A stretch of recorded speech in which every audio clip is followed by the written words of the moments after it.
नमस्कार। मैं विनोद यादव आज आप सबके बीच में ये कहने आया हूँ, आप जाग रहे हो या सो रहे हो। अगर आप जाग रहे हो तो बहुत अच्छी बात है, अगर सो रहे हो तो जाग जाओ। क्यों? क्योंकि देश में अब तक बहुत सारी लूट हो चुकी है। जो बचा है देश का वो कुछ बचा ले हम लोग जाग कर। इसी बात को, इसी लाइन को कहते हुए मैं आपको सबसे पहले एक तस्वीर दिखाना चाहूँगा, एक ऐसे सांसद का जो इस देश में ईमानदारी से रहने वाले हैं। और वो कोई हिंदू नहीं है, वो मुस्लिम है। मुस्लिम कम्युनिटी से आने वाले सांसद हैं जो बिहार के हैं। मैं नाम नहीं बताऊंगा, नाम आपको भी बताना है। मैं ये जानना चाहता हूँ कि हमारे देश में कितने जानकार लोग हैं, कितने अच्छे लोग हैं जो अच्छी बातों और अच्छे लोगों की कदर करते हैं। तो ये वो सांसद है जिन्होंने ये चीज़ देश को बताया। और जो ईमानदार होता है ना, वो कभी भी किसी भी बात को लेकर डरता नहीं है, क्योंकि ये आज भी किराए के मकान में रहते हैं। इन्होंने ये बताया संसद में कि कल के तड़ी पार आज मंत्री बन बैठे हैं, और अमित शाह जी का फ़ोटो भी दिखाया।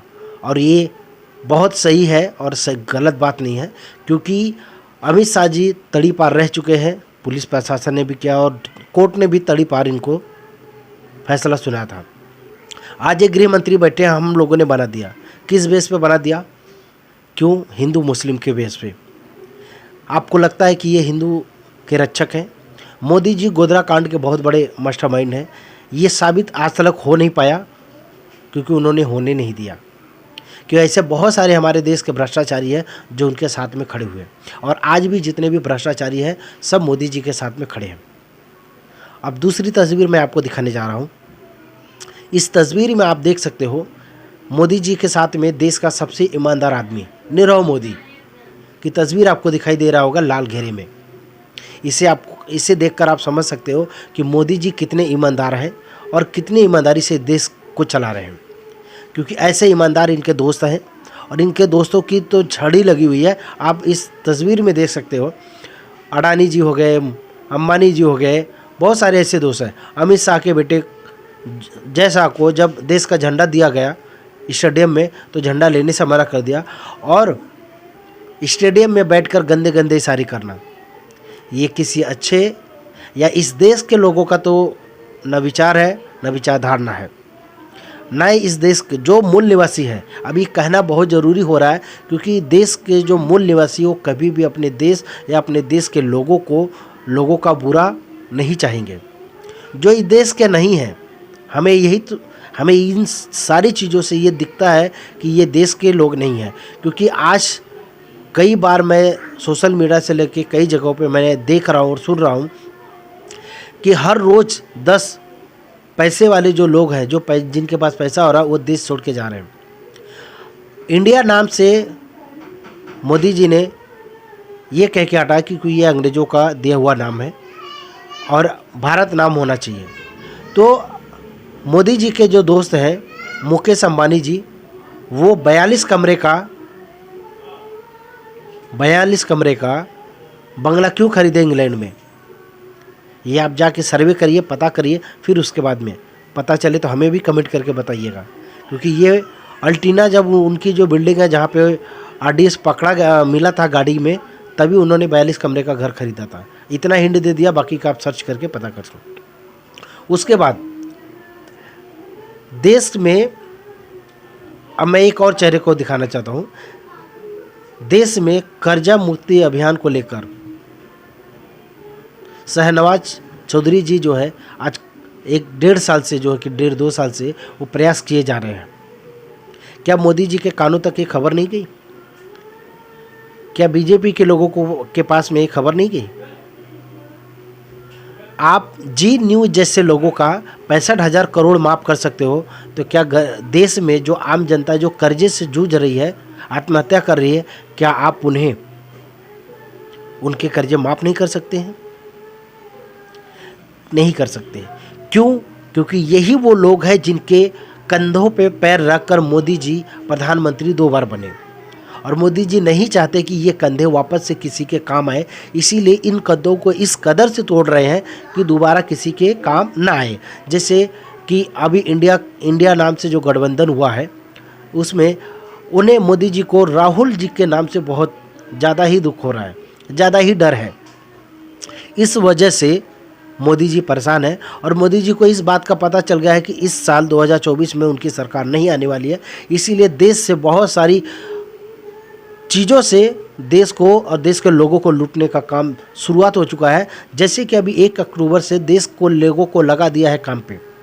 आप आधार कार्ड से राशन कार्ड को लिंक करवा लो, आप ये करवा लो, वो करवा लो, नहीं तो बाद में ये मत कहना कि सरकार ने कुछ कहा नहीं। सरकार तो बहुत कुछ कहती है, क्या यही चीज़ रह गया सरकार को कहने के लिए? आप 15 लाख काला धन लाओगे, 15 लाख दोगे, 2 करोड़ नौकरी दोगे, हैं? ये सब कहाँ गया? नीरव मोदी जैसे लोगों को अपने साथ खड़ा करके तस्वीर में फ़ोटो खिंचा रहे हो और आप कह रहे हो कि हाँ जो है कि हम काला धन लाएंगे। काला धन वालों को वाइट करके उनको पैसा देने का काम आप कर रहे हो। मेरा सबसे जो कहना था, यही कहना था कि जो ये नया संसद भवन बना है, क्या ये नया संसद भवन बीजेपी का गाली देने का, धमकी देने का, इस देश को सताने का और देश में चल रहे बीजेपी के जो बुराइयां हैं, जो भ्रष्टाचारियों के खिलाफ बोलने वाले लोग हैं, उन्हें दंड देने का ये संसद भवन बना, नया संसद भवन। आपको क्या लगता है ये जो कांड हुआ है,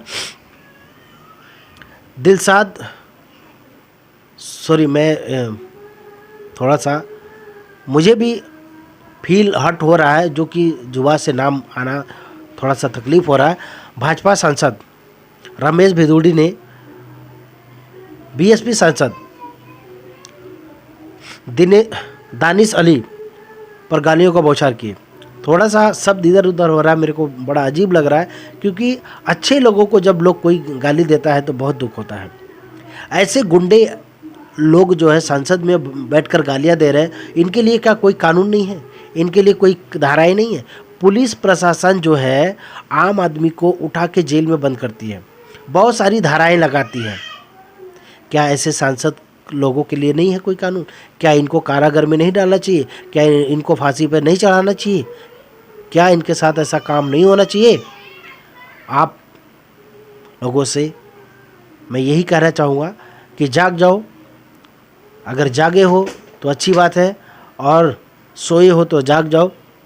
इस देश को बचा लो, आने वाली पीढ़ी को गुलामी से बचा लो, और 2024 के चुनाव में एक ऐसी पार्टी लेकर आओ जो देश हित और देश के लोगों के हित में काम करे। ये सरकार जो है, मोदी सरकार, ये किंग जॉन कोरिया की जो सरकार है, चाइना की जो सरकार है, उन सरकारों की कॉपी करके अपने आप को तानाशाह सरकार बना रही है।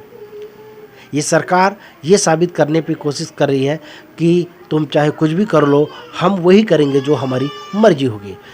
आरएसएस से निकले हुए जितने भी लोग हैं, उनका तेवर यही है, उन्हें किसी से कुछ लेना देना नहीं है। उन्हें सिर्फ इस देश और इस देश को लूट कर इंग्लैंड लेके जाना है, अंग्रेज़ों के बीच लेके जाना है। क्यों? क्योंकि अंग्रेज़ों की परछाई इनके अंदर में झलकती है। सबसे ज़्यादा भगोड़े इंग्लैंड में ही क्यों हैं? ये सवाल बहुत बड़ी बात है। जब आप अंग्रेज़ों के नाम से देश की जनता को गुमराह करने की कोशिश करो, तो आप अपनी भी सच्चाई बताओ कि आप क्यों इंग्लैंड और ये अंग्रेज़ों के साथ आप क्यों हो। ये बहुत बड़ा सवाल है, बहुत कुछ समझना है। अगर आप समझ सकते हो तो समझिए, और वीडियो अच्छा लगे तो लाइक कमेंट शेयर करके आप हमें सपोर्ट करें। जय हिंद, जय भारत।